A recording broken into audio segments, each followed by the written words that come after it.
Good scopist versus bad scopist, and the impact on a court reporter. The pressure you don't see. You don't see the pressure at first. From the outside, court reporting looks simple. Sit in a room, listen carefully, type what people say, and go home. But that's not the reality. Not even close. Behind every transcript is a person who has been sitting for hours, fully focused, mentally locked in, capturing every word without missing a beat. 5 days a week, sometimes more. 200 pages a day, sometimes 300. By the end of the day, they're not just tired, they're drained. But the work doesn't stop there, because once the proceeding ends, a new race begins. The deadline. 8 days, sometimes 10. That's all the time a court reporter has to deliver a clean, perfect transcript. Not almost right, not good enough, perfect. Because their reputation depends on it. One mistake, one delay, and suddenly their reliability is questioned. And that's where the scopist comes in.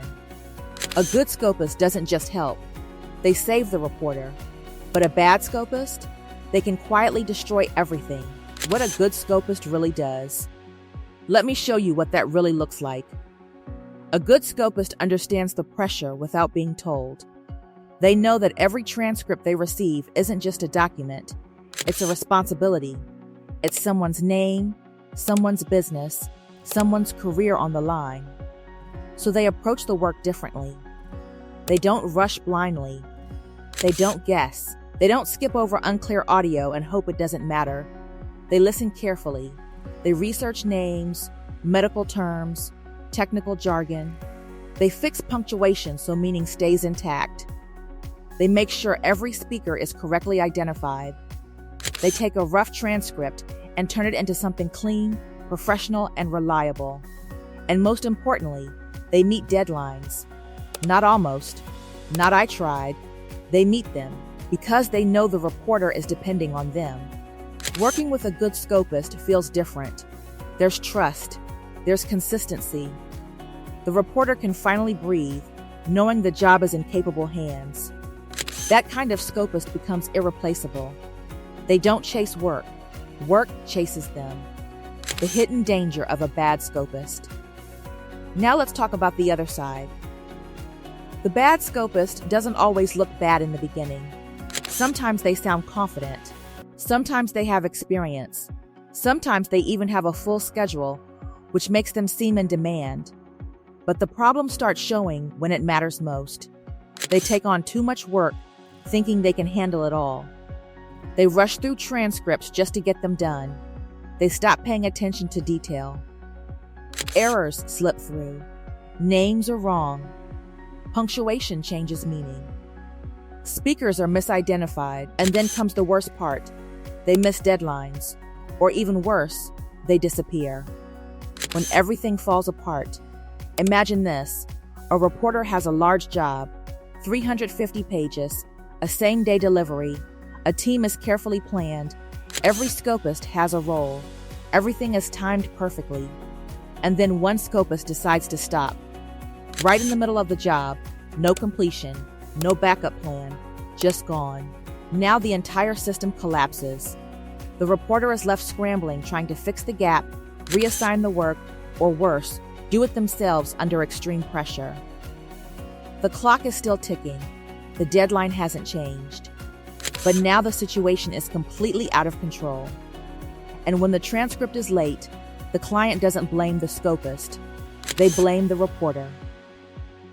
Because the reporter's name is on the final product. That's the reality of this industry. One unreliable scopist can make a professional reporter look incompetent. The real consequences. And the damage doesn't stop there. Clients start to question reliability. Future work is at risk. Relationships that took years to build can be shaken in a single moment, all because someone didn't take the responsibility seriously. Now here's where it becomes even more frustrating. Some of these scopists still expect to be paid, even after leaving a job incomplete, even after creating chaos, even after putting someone else's career at risk. Let's be honest, that doesn't make sense. The truth about payment and responsibility. Scoping is not casual work. It's not something you do halfway and still expect full credit. It's a professional responsibility. It's a contract. And a contract means one thing: you complete the job. If you don't, the agreement is broken. Especially in high-pressure situations like daily copy or same-day jobs. These aren't flexible deadlines. These are critical timelines that depend on every person doing their part. Walking away in the middle isn't just unprofessional. It's damaging.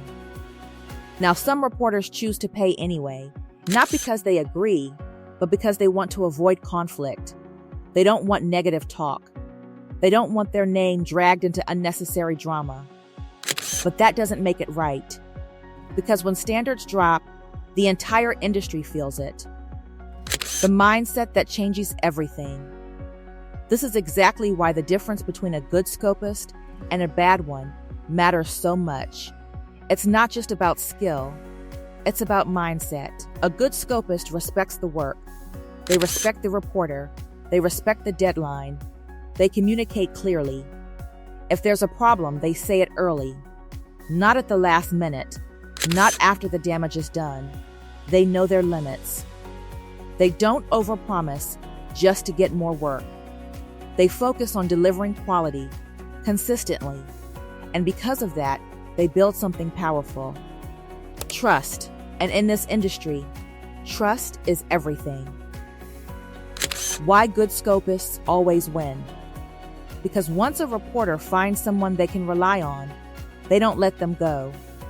They send them more work, better work, higher paying work. Over time, that relationship turns into steady income, long-term stability, and real professional growth. That's how top scopists build their careers, not by doing the most work, but by doing the work right. The opportunity in this industry. Now think about the bigger picture. The court reporting industry is already facing a shortage.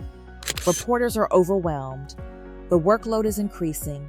The pressure is real, which means the demand for skilled, reliable scopists is only growing. This is an opportunity, but only for those who are willing to take it seriously. Your choice moving forward. Because there are two paths you can take in this field. You can be the scopist who chases quick jobs, rushes through work, misses deadlines, and struggles to keep clients. Or you can be the scopist that reporters trust with their most important transcripts, the one they call first, the one they rely on when it matters most. The difference between those two paths isn't talent. It's discipline. It's responsibility. It's consistency. At the end of the day, this isn't just about transcripts. It's about reputation. Every job you complete, every deadline you meet, every detail you get right adds to your name. And every mistake, every missed deadline, every incomplete job does the same. So the question is simple. What kind of scopist do you want to be? Because in this industry, your work speaks long before you do. And once people start listening, they don't forget. Choose carefully.